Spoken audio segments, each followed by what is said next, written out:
Welcome to the Family Geekery Podcast, a podcast for geeks from a family of geeks. We talk about comics, video games, and anything else geeky. I'm Amber. I'm Danny. And I'm Chris. And today is our final week of RetroSeptembo this year. Wah, wah. Wow. And today we're talking about our RPG of the year, which was Phantasy Star IV. And not the thing I said last week. Whatever you said last week. You were close. But I think you had yeah, the 4-part, right? I did. Yeah. But first... Geeky Weeks. What did everybody do this week that was geeky? Let's start with Amber. Well, I actually had a very busy week. I traveled down to Atlanta for MagicCon, which was really fun. If you've been listening to us for a while, we've been to conventions before, notably GalaxyCon and our local convention here, usually in the summertime. But this year, I went to MagicCon Atlanta, and boy, was it different than, anything that we've seen before. Really? Yeah. I figured they're all kind of blending together by now. I mean, I think it is more similar to GalaxyCon, I think, but less breakout rooms. Now, is this sanctioned by Magic? Yes. Like it's TSR yeah, it's a or whoever it is, it's Wizard of the Coast. Wizards, okay. Yeah. Hasbro. Hasbro, yep. And they made Hasbro known with their Furby exhibit there. Oh, nice. Oh. Because they're making some Furby cards. So they had a dancing Furby, which was really funny. Like a big one? Yeah, like a costume. Cute. Yeah. But besides that, it was insanely busy. Wow. It was huge. Wow. And they had a lot of artists that have drawn magic cards there, and you can stand in line and get your card signed. So I did that for a couple of my favorite cards that I use. And those lines took a long time. Well, some of them were pretty speedy, but there's one artist, Rebecca Guay, who is very high demand, and she does really pretty watercolor stuff, a lot of older stuff, and she was handing out fast passes in the morning. She's here's a time to come back and you can skip the line. So that was nice. Did you have to pay for the signatures? Yeah, a lot of them were pretty cheap relatively, like $5 for a normal signature, or $10 for the shadow signature, which I got on most of the ones that I got. That's nice. So that's the one where they signed it with 2 colors and it looks kind of 3D. And $15 for an invisible signature. Some of them, this one artist, Evan Fong, she actually was charging $25 for adding extras to the signature. So she would sign it, and then I guess depending on what art it was, she would draw flower petals or something else to customize the card a little bit more, which was kind of cool. Nice. Yeah. But besides that, I played some Magic, and it was Spider-Man themed. So they had a couple puzzles, cool. There was a Spider-Man puzzle that was you have to decode these newspaper clippings and stuff, and then there was another puzzle where you had to match the letters of the alphabet to little items based on people's names. So I don't know, they were all animals from the animal set, so I don't remember any of them, but kind of cool puzzles that you could do and then get a reward for. And it was really fun. But like I said, not a whole lot of breakout rooms. They had a couple of spaces where you could purchase a ticketed event and go into a room and do something there. Or they had the stage. And at the stage, I saw Actually, a live Actually, which you might know from Dropout TV. It's one of those shows where they like the host will say a phrase like a trivia thing, and it was all magic related. And then the contestants have to like correct it and be like, actually, it's not this, it's this. Oh, cool. So it was kind of cool to see that live, because I've seen clips of their stuff on TikTok. So Nice. pretty fun. And besides that, unfortunately, the Big Brother season finale was happening while I was traveling, or Whoa. right when I got back from traveling. So they had like 3 episodes come out while I was traveling, and I had to like watch those after I was tired from walking around all day. But the finale happened, and I'm happy with the results. This season was a little wacky and a little sus at times, but I think it was redeemed with who won. Cool. No spoilers. You had a pretty busy, geeky week. I did. Yeah. Beat that. Beat that. I won't. Set the bar high. All right, Danny, let's see what you got. Well, I finished The Summer I Turned Pretty, which is the show I was watching, and it was really good. And it was the last season, so that's kind of sad. But they're coming out with a movie, Oh, so that'll be fun. okay. And then I played some Flip 7 with some Nice. friends. I didn't win, I got second. But I didn't get 1 second chance card the whole game, so I think I did pretty well for never getting a second chance card. Nice. And then it's Dancing with the Stars season again. So Tuesday nights are Dancing with the Stars nights. Who are So. your favorites so far? I like Lauren and Danielle, and Robert, and then the gymnast. Okay. Mm-hmm. Nice. But that's about it for me. I didn't go anywhere fun. Except home. Home That's fun. and to Home work. was fun.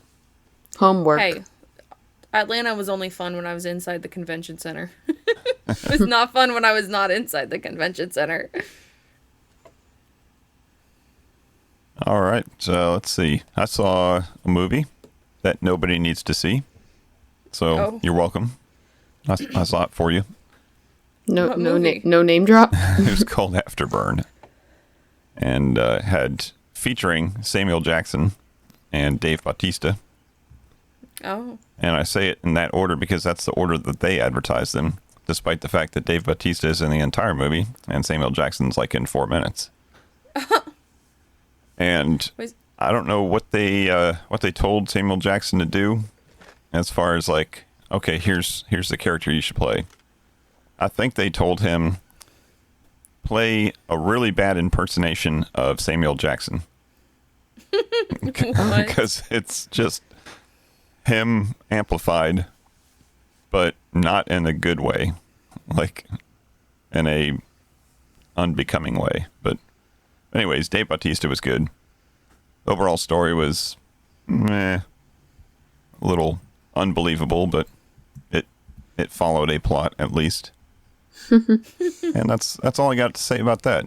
No one else needs to see it. Okay. Okay. We saw it on the last night. It was in theaters. So we gave it a good send-off.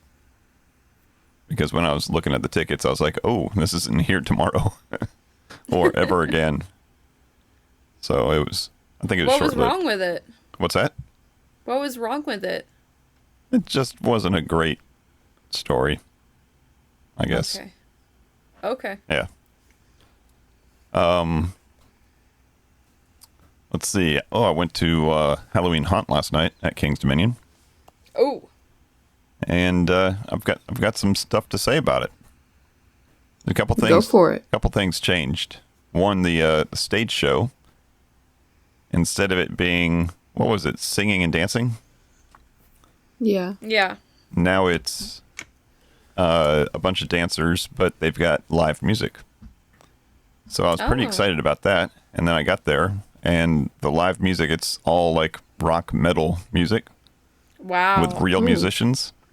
Right And up I'm your saying alley. musicians plural because there was exactly 2 of them. There was Oh. a drummer and a bass player. Nice. And it had a rock and guitar happening, but there was no guitarist. So they must have been playing to a track, which is fine. Except when you think about like going to see a musician play, only bass players really care to see bass players play. And I imagine that the majority of the audience is looking up at the stage like, what is happening? Like, I hear all this amazing guitar work, and then I see this guy just He's like barely moving his fingers. plucking in, and he was good. I mean, he was a good bass player, but you don't really hear bass unless you listen to it, right? And that's when, I mean, unless you have a song that features bass, like, you know, if you're talking about Red Hot Chili Peppers or something like that, where the song is centered around the bass line. Most of the time, the way I always describe it as being a bass player myself is you only notice the bass if it's not there, right? If it's there and it's done right, you don't really hear it. It's just blended in and it becomes part of the song. So that was a little weird, but and the dude that was playing bass, he looked like, who's that modern musician who's just known for jumping and flipping? Benson Boone. Oh. Benson Boone, okay? Moonbeam So, ice cream. so he had like a tight, I don't know, Jerry curl, if that's the right term for it, hairdo, but it's almost like a mullet Jerry curl. So he looked like Benson Boone playing a bass with a drummer. Maybe it was. It could have been. Yeah, I would. Did he have a mustache? I think so. Yeah. Whoa, Benson Maybe his Boone, tour what are isn't you going doing? that well. Maybe he's just got some extra dates on his tour. Yeah. He's filling in at King's Dominion. But it was cool. But then as I was walking around, and I went to all of the mazes, which this year you have to pay for, so that's why I went. What? That's why I went L King's Bruh. Dominion. on a Sunday night, because it's cheaper than if you go on a Saturday night. And it was Oh, not of course. crowded at Okay. all. So I would not want to pay for the mazes and then wait in an hour-long line. But, Yeah, right. So it was like 5 minutes at the most for all the lines. So I did all 6 mazes, got them out of the system. I don't have to do that anymore this year. But as I'm walking around hitting all the mazes, they had the burlesque show was over in the circus area. Uh-huh. And that has completely changed this year. Now it's got a full band. And when I say full band, I mean more than 2 people. Whoa. There was, Whoa, did they have a guitar? they had, no. Whoa. But they didn't okay. have a guitar track either. They had a okay. piano player, a bass player, a singer, vocalist, and a drummer, and then a full horn section. So saxophone, trumpet, and trombone. All on a tiny Wow. stage, much tinier than the main stage that the bass player was on.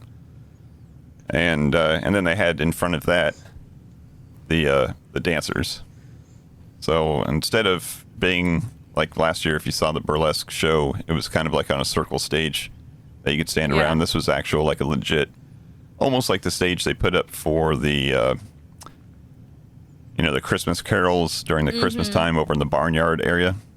Almost like Yeah. that type of stage. So you got the full band playing up in there, and they were good. Like these guys were playing. So that was Did they have the burlesque also, or just the band? Yeah, no, they had 6 dancers. Cool. Yeah. So that was pretty cool. And yeah, it wasn't too crowded. It was nice weather because it rained all day Saturday. In fact, they closed it like 3:00 on Saturday due to weather. So Sunday it was nice. Had a good time. Fun. Yep. That's good. Yep. So let's see. We need to talk about our last week of RetroSeptembo. So if you are just tuning in, the entire month of September, we have been playing a bunch of games from Sega Genesis this year, and we had themed weeks for arcade conversions on week 1. I think Disney games on week 2. Last week was Sega goodness, so a bunch of weird Sega games that took advantage of the hardware. And then this week, we're talking about Phantasy Star IV, or Phantasy Star at the end of the millennium, depending on where you see it advertised, or as it's re-released, it's called Phantasy Star IV, the end of the millennium. Full title. Long. So this is the fourth in the series of Phantasy Star RPGs, released in '93 in Japan, but '95 in North America, and it's actually published by Sega. So this is a Sega game.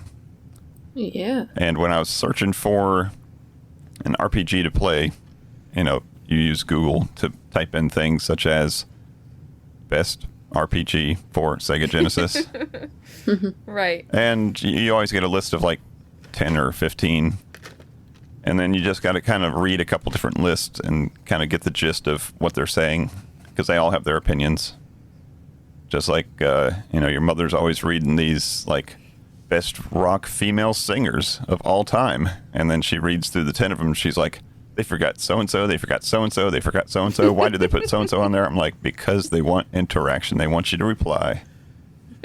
So you get that too, but you got to kind of blur your eyes a little bit and look at all the lists and See read the overlap. Yeah, read for the overlap, read some of the things. And this one kind of popped up. There's a toss-up between two different games. I played about 3 minutes of the one game. I think I told you, and it was turn-based combat, or what do they call it? Tactical RPG. Oh. And it took me like 30 favorites. minutes to get through the opening scene. I was like, no, this is not going to be good for a podcast. So I rolled the dice and went with Phantasy Star IV. And let me tell you, I'm quite happy I did. All right, so a couple other details to talk about before we discuss the game itself. This game, when it came out, it was $100. Huh? Yeah. Whoa. $100 Oh my back in gosh. Wait. 1995. 70s? Don't In the tell games 70s. now. The 70s? How old do you think I am? So no, back in the 90s, so that's like over $200. You've seen Pong, right, Danny? When did Pong come out? So that's over $200 in today's money. Imagine that. Wow. Never.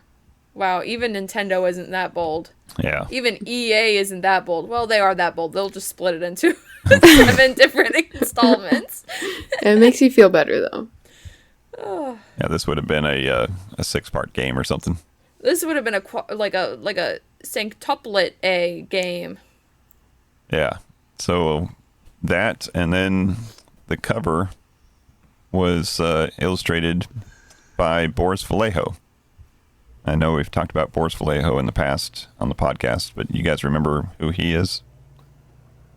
No. No, he's Not really. a Peruvian American artist, very famous for his like sword and sorcery type fantasy illustrations, and also I think, did he do the box art for Dungeons and Dragons?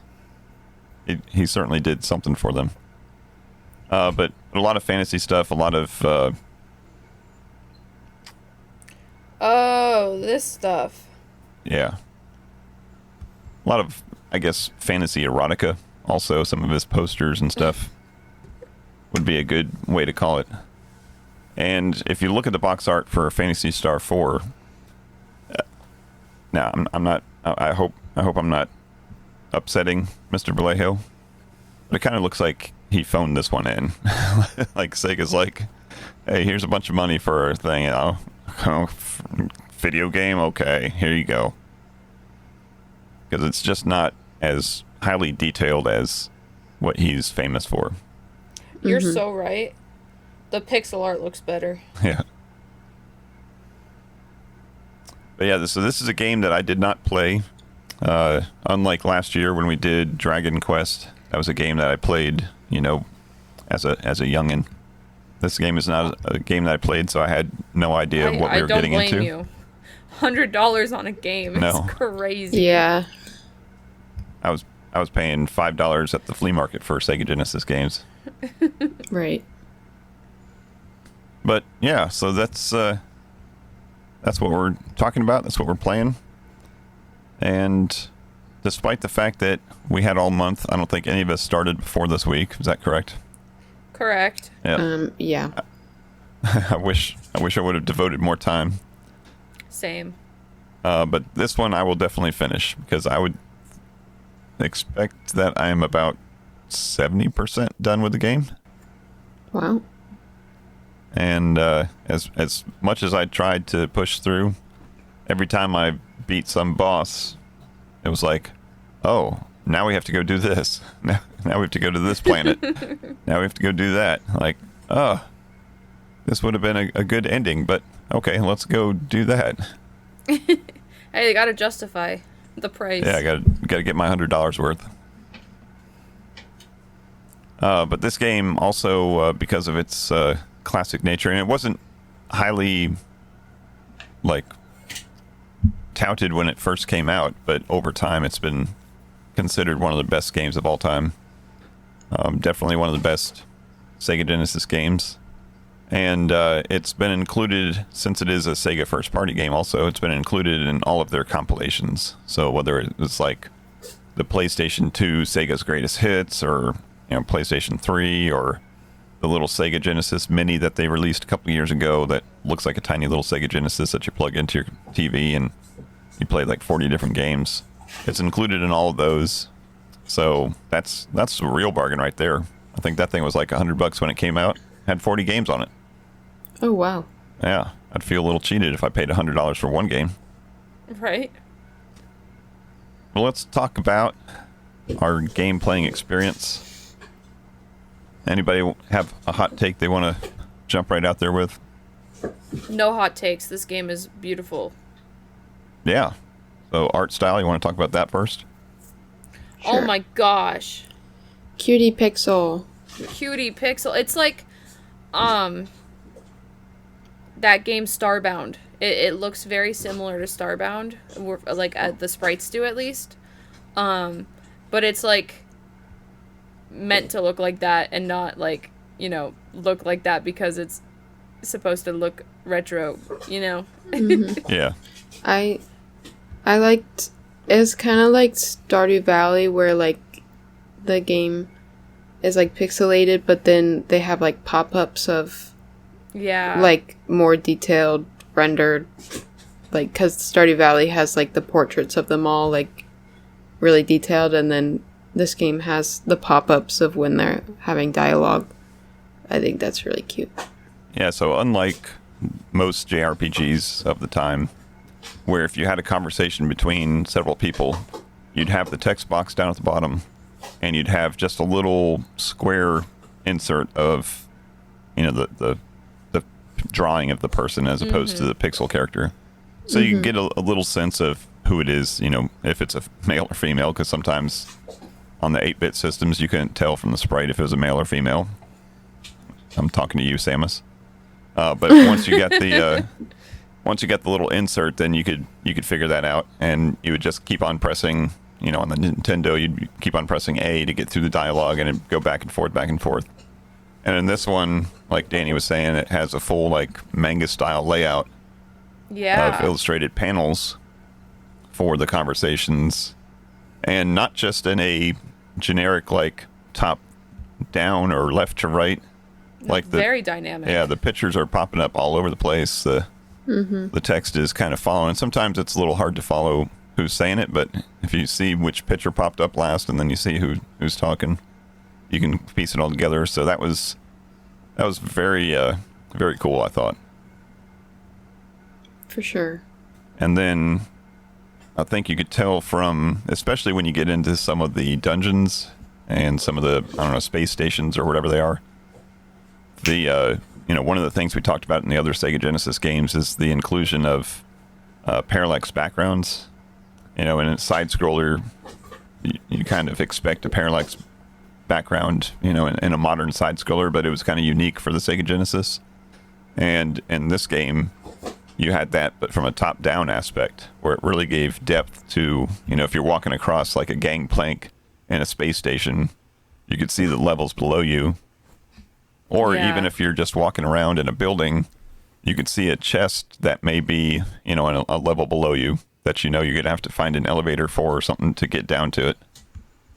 And I thought all that artwork for all the level design was amazing. Definitely. I liked the characters a lot. I thought they were really cool. I was surprised that, you know, the main character is Chaz. You know, the kind of newbie in the Hunters Guild or whatever.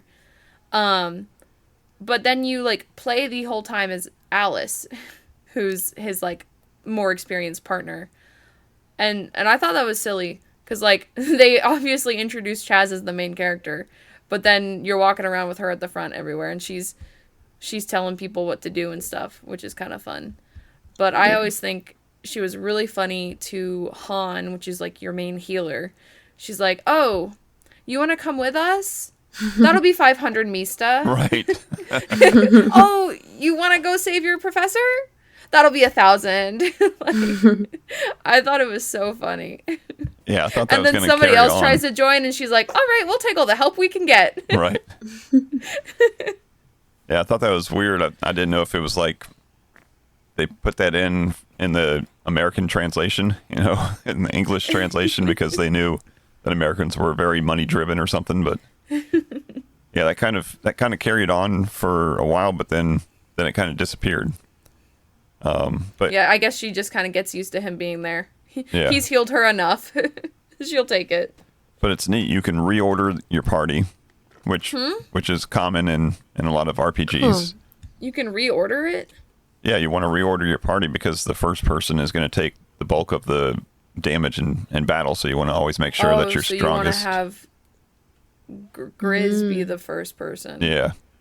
Oh. Whoever has the most whatever. hit points or whatever you want them to be, or the highest defense, you want them to be in the front. But when you change the order, it changes the physical order of your walking around, you know, your little snake that you walk around.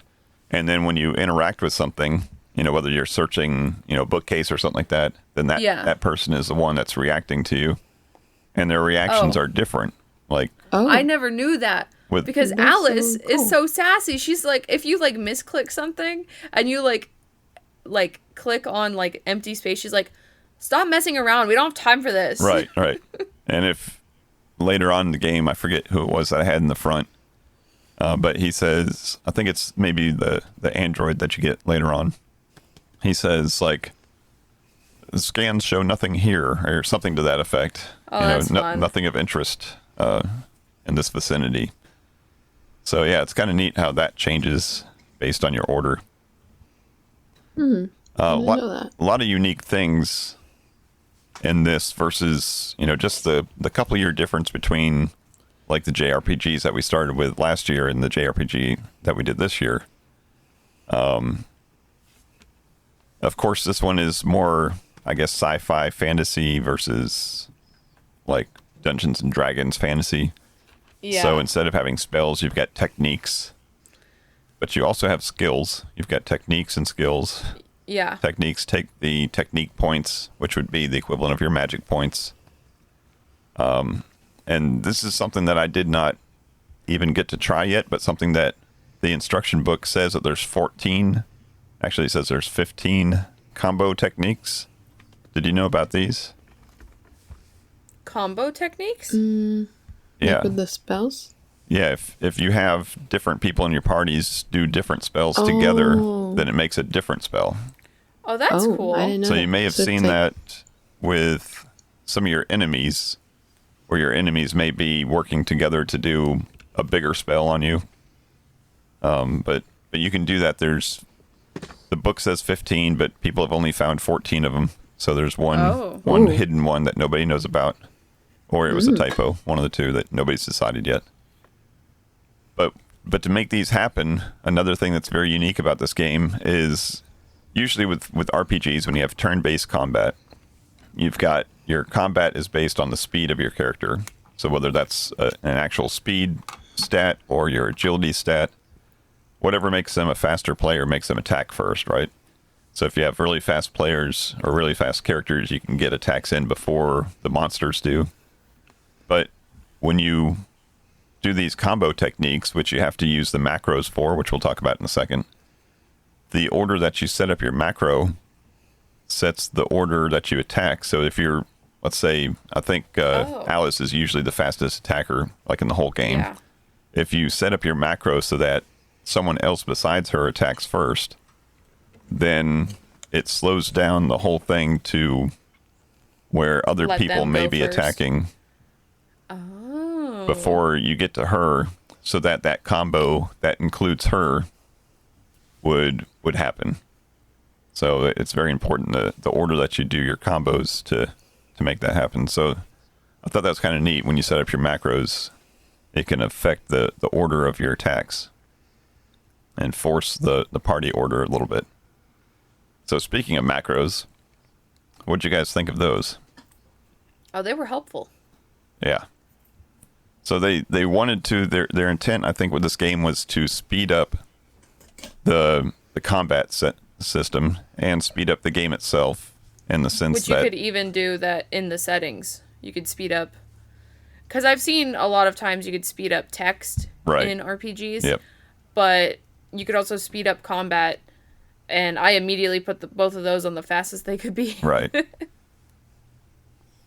And usually with this turn-based combat, it can be kind of like boring, like attack, attack, defend, attack, and then Right. attack, attack, defend, attack. And then you just keep on doing this over and over and over again. So by setting up macros, you have, I don't know, there's a bunch, 10 different macros maybe that you can set up, where you set them up for all your characters and you just have to hit that and it takes care of everything for you. So I think the default one is just everybody does a physical attack. Yeah. And I think for the first probably 50% of the game, that's all I needed. Except for the Right. bosses. But that was, I thought that was cool. The macros.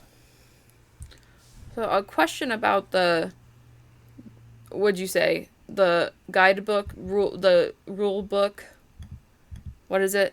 The instruction manual or whatever. Instruction manual. That we didn't Would get that to see. say what every technique is I'm not and sure. what all of the skills do? I'm not sure, and that brings up a good point. I had no idea. Like I said, I'm like 70% through the game. I've got no idea what any of those do. And All I know is that, well, actually the guide that I was looking at, and actually I picked the most recent one that I could find on the first Google search, which is just like a forum with a bunch of different guides. The most recent one was in 2011. So I picked that one. And at the bottom, he had written all of the techniques, or all of the skills, but none of the techniques. oh, really? Yeah.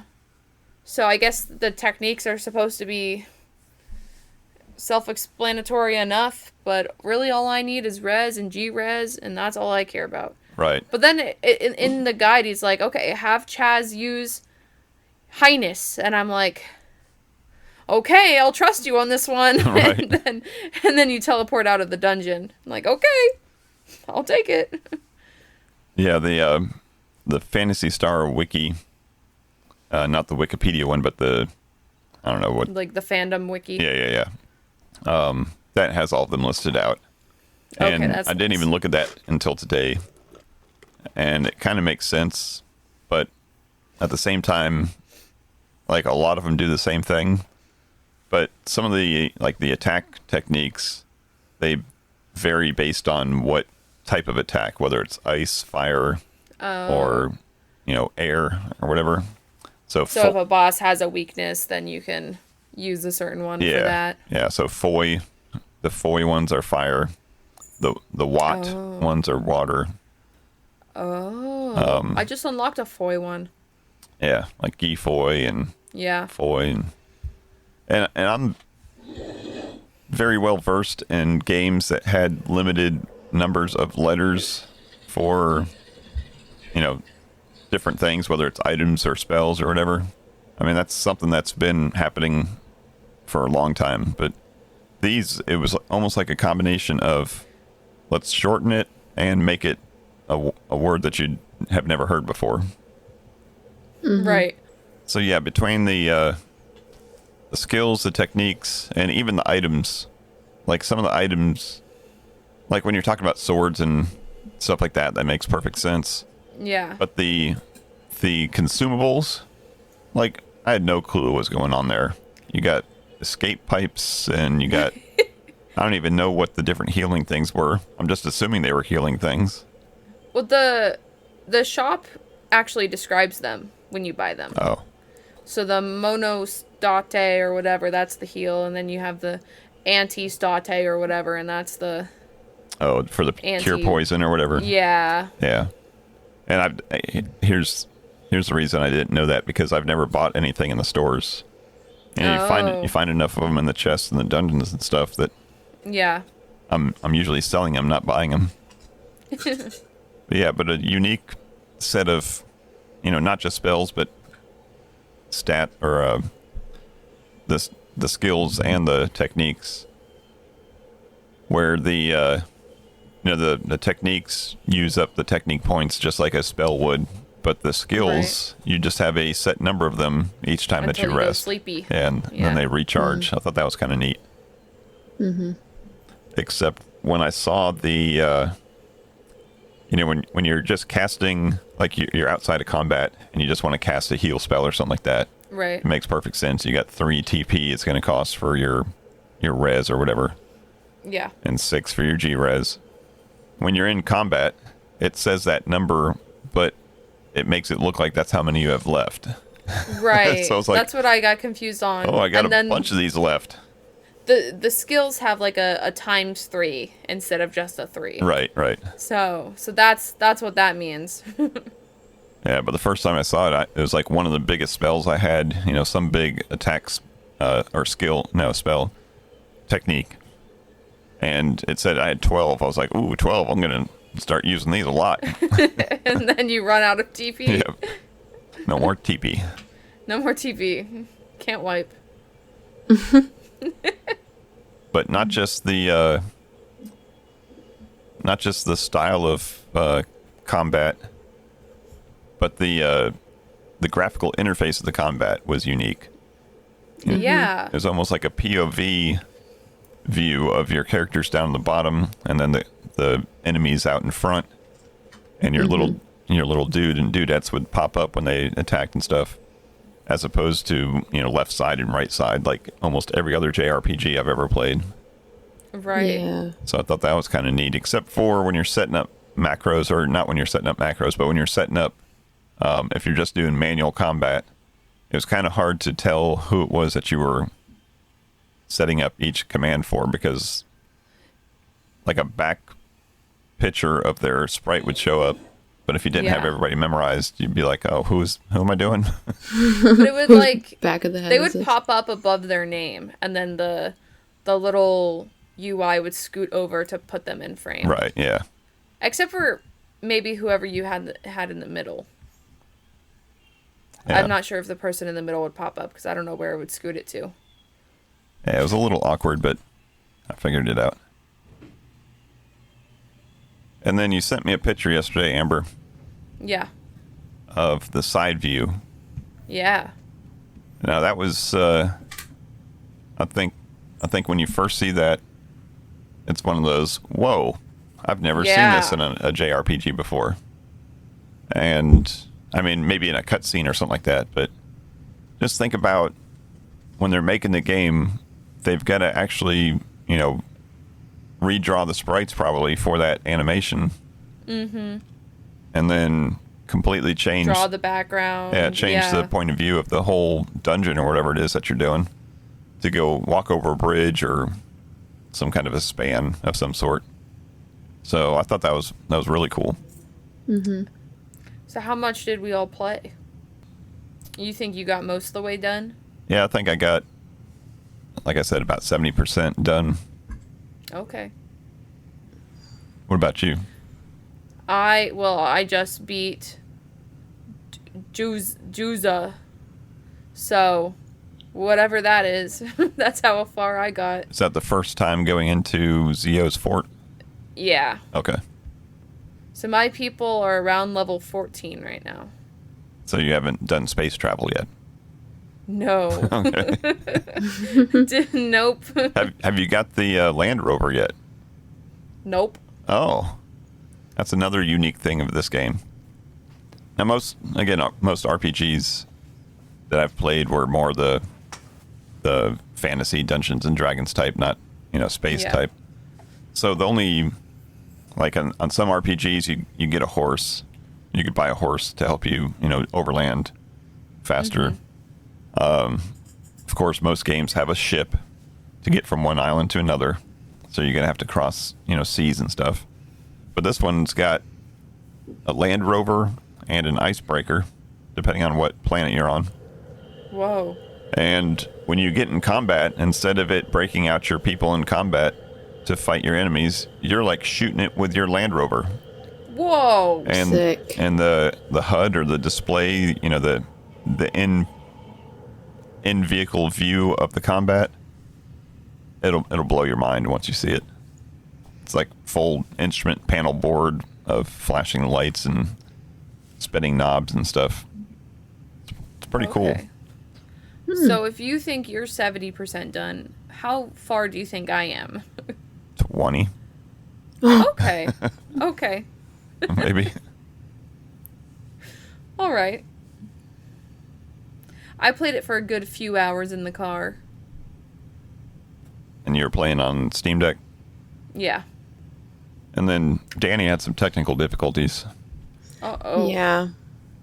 I played a little bit and then my game froze on one frame and I couldn't get out of it, and every time I restarted the game it would just go to that frozen frame. Uh-oh. So then I watched a YouTube playthrough. Of how much? Probably like 2.5 hours worth. Okay. Wow. Her name is Bunny Tails on YouTube. Shout out She to did- Bunny Tails. She streamed the Okay. whole game Wow. and posted it on YouTube. And then, since it was streamed, she had people in her comments like giving her tips and what spells to use and Oh, that's nice.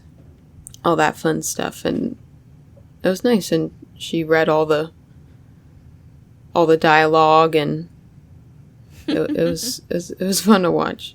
But I'll definitely have to fix the game and play it myself because it was frustrating. Yeah. Yeah, when I looked at some playthroughs on YouTube, I was just searching to see what was out there just to gauge kind of how popular it was. There was some that it said playthrough with voice acting. So Yeah, that's... Whoa. is that what Bunny was doing? I don't know if she did. Commentary and voice acting, yeah. She didn't really change, like, the voices, but she definitely, like, put some, like, acting into it. Like she wasn't just reading it all dull. She was, like, putting emotion into it, and so it was entertaining. And that'd be a fun script to read through because there's some good banter between, like, especially between Chaz and Rune. Yeah. Yeah. That continues throughout the whole game. I did a little bit of a deep dive on some of the storyline because I think the story is one of the strong points of this game. And so I was like interested to see what the first couple of games were like. And the main character of the first game is Alice, Right. with an ALIS, Right. and this is ALYS, and I was like, is this the same person? So I go over to there, and it's like, in Phantasy Star IV, they show up in Chaz's dream when he touches the sword. I'm like, what? Okay. And then you go to Alice from this game, and it's like, not to be confused with Alice. Right. So I guess her name is supposed to translate differently, but America just said, nope. Just replace one letter. Yeah. And this game was praised for tying a lot of the storyline between the other entries. Like, it's 1,000 years after Phantasy Star II, but 1,000 years before Phantasy Star III. Oh, that's cool. And it kind of has some ties between the game. And, even some of the characters have ties between the games. I don't want to spoil anything, but Okay. yeah, it'd be worth getting to. I did watch a speedrunner Whoa. that finished the game in half an hour. What? What? Now, if you're both laughing because there's no way you could get through the dialogue that quick, so Does he mod it? they How use does he glitch it? yeah, they use glitches, and it was kind of neat. And this guy was very good, I guess, a famous speedrunner. But he openly said, hey, I'm only famous because I take everybody else's work and then I just present it on these speed runs, And he lists out all the people that found the glitches. He gives them that's full nice. credit. But it was kind of neat. You'd go into a town and he would do a menu glitch where if you open the menus and close them real quick or something, it would glitch out the game. What? And it would save your location on the overland map, which is a different set of coordinates than the in-town maps.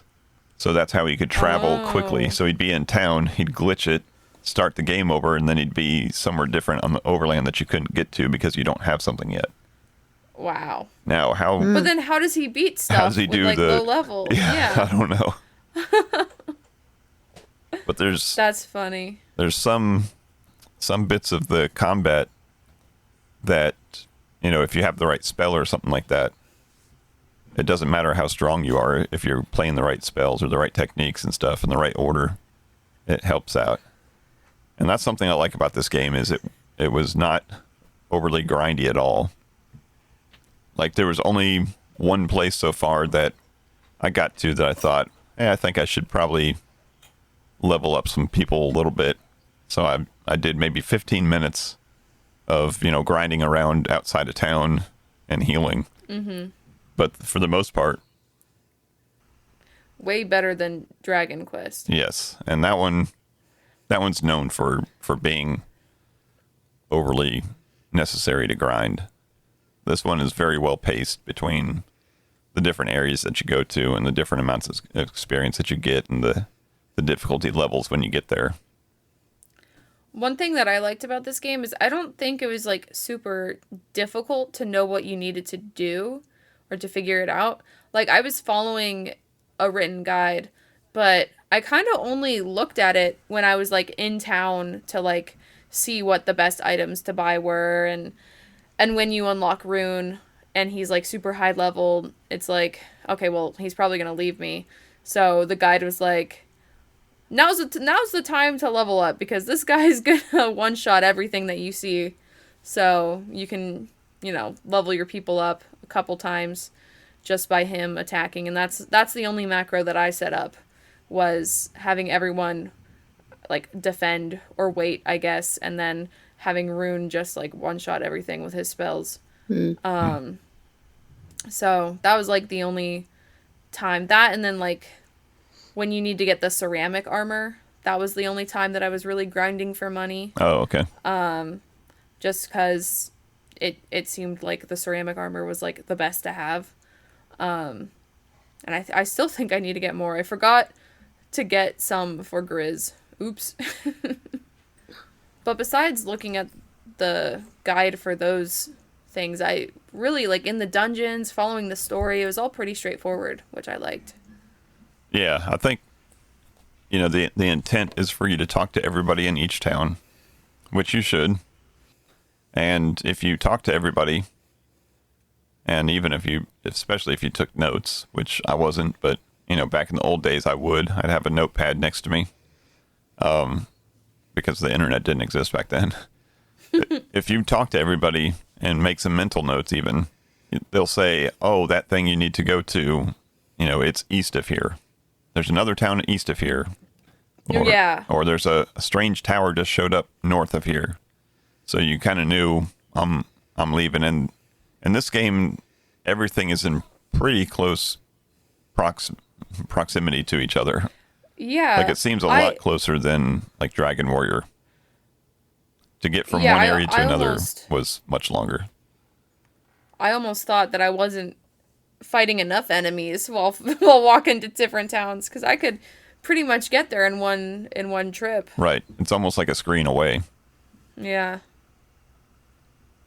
But yeah, I mean, considering that's happening and we're still, it's going to be like a 30-hour game or something. It's pretty impressive, the amount of stuff they put in there. Mm-hmm. So beating Zio is not the end of the game. No. Oh. Okay. Yeah, beating Zio is probably not even the halfway point. Okay. Wow. So you have kind of like this planet's quest, and then do you have to go like to another planet and then do that planet's quest kind of thing? Yeah, because the overall gist is that there's something messing up the weather systems in the entire solar system. Right. And you start on one Everything planet. is arid, and there's monsters where there shouldn't be, and Yeah. You start on one planet, but you have to go visit space stations and other planets to kind of help them out with what's happening with the unrest. and there's a computer named Seed that blows himself up. Yeah. Rip Seed. He gives you his baby alien, though. Is that Rika? Yeah, Riku. Oh, no. No, Rika is the Newman. Roku. Yeah, what's a Newman? Is that not an alien? A Newman is a genetically engineered, like, furry, I guess. I mean, every JRPG needs to have their little, like, bunny girl Right. character in it. And I think on the second planet you go to, they keep on referring to her horns. And she's like, these are my ears. These are ears. They're not horns. That's funny. And then the next town you go to, they talk about her horns again. When I was looking at the wiki, it was like Riku, who looks very similar to this person, but her ears are shorter. And then it's like the character, the Newman character from the first game, Right. I guess. Yep. And it looks exactly the same. Same pink hair, same face, just longer ears. Yep. And then did you see the picture of, I would just call him the alien looking guy? So the green faced guy. I don't think so. When I first saw it, and I stumbled upon some, I think, AI adaptations of the characters, so realistic AI, they used AI to make realistic portraits of the characters. And, you see Ren and you see Alice and stuff like that, and it's, great artwork. And then I see this guy that looks like one of the Trade Federation people from the Star Wars movies. I'm like, what is he doing in this game? Well, sure enough, he's in the game. Like, it looks like one of the Trade Federation people from the first Star Wars, Star Wars. Like Anakin slave owner? That guy? The blue guy? No, that's Watto, right? Oh. But the Trade Federation people, which at the very first scene when Qui-Gon Jinn and Obi-Wan go to negotiate the trade barricade or whatever, embargo. Oh, the underwater people? No, before you get there. Which part of the Weird Al song? The very beginning? I would say the ones that had the Asian accents, if we want to go with that. But they had like long. I don't know who these people are. Long green faces. Yeah. But it looks just like one of the aliens that you pick up for your party, which is another thing about this game. If you go back and play Final Fantasy, you create your 4 characters, and that's your 4 characters. In this game, you've got your main, protagonist, but you're constantly picking up people and then dropping off people. People go off somewhere else, and then you pick up new ones, and then sometimes you'll circle back and find the other ones again, and they join the party back up again. And I thought that was pretty unique too. I like my people. I don't want them to go. Right? Yeah, you pick up Ren and he's like overpowered, and then you come back to him later and you're like, hey buddy, it's time for you to catch up. But cool. Anything else notable that you want to talk about with Phantasy Star 4? Fantasy with a P. Yeah, interesting That's right. spelling. Wonder if they did that just to keep it separated from Final Final Fantasy. Fantasy games on the shelf. Maybe. All right, so overall, what'd you think of the game? Really good. Yeah. I want to keep playing it. Entertaining. I said that last year about Dragon Quest, but this time You I didn't actually mean want to it. keep playing it. Cool. So we will check back next week to see who has completed it. You? Next time I'm in the car for 10 hours, I'll play it. There you go. All right, so I think that's going to do it for this episode. If any of the But listeners... wait. Wait. We have to say what our favorite game of the month was. Oh, that's right. Out of all the games we played. Out of all the games we played. I liked the movie adaptation video game of Afterburn featuring Dave Bautista voiceover Oh my god. and Samuel Jackson. All right, who's going first? Me. All right, go for I it. liked Outrun. Outrun. That's Oh. my girl. Oh, Can't go wrong with Outrun. We have to go to the arcade and play that now. So you Yeah. can get a real Yes. feel for it with a steering wheel and a shifter. yes. Where the shifter is actually there and you know you're supposed to use it as opposed to a button that you didn't know about. Yeah. This time it only took me about an hour to find out that I had a third button.